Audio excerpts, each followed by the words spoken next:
ভ্ৰাম্যমান থিয়েটাৰৰ শৰাইঘাট প্ৰযোজক কৃষ্ণানন্দ তামুলী আৰু নাই। দীৰ্ঘদিন ধৰি মধুমেহৰ ৰোগত আক্ৰান্ত হৈ আছিল তামুলী।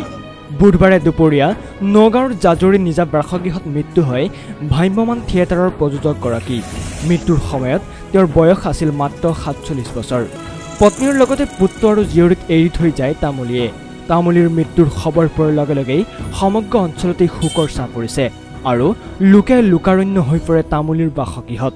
অঞ্চলটোৰ বিভিন্ন শিক্ষানুষ্ঠান আৰু প্ৰতিষ্ঠানে শেষ বিদায় জনায় প্ৰযোজকগৰাকীক।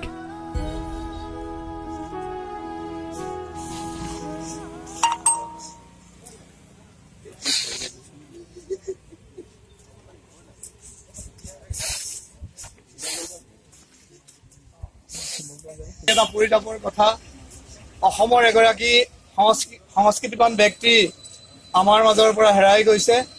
তেওঁ জাজৰিত জন্মগ্ৰহণ কৰিছিল যদিও তেওঁ অসমৰ ইমূৰৰ পৰা সিমূৰলৈকে জাজৰিৰ নাম অক্ষুণ্ণ ৰাখিছিল।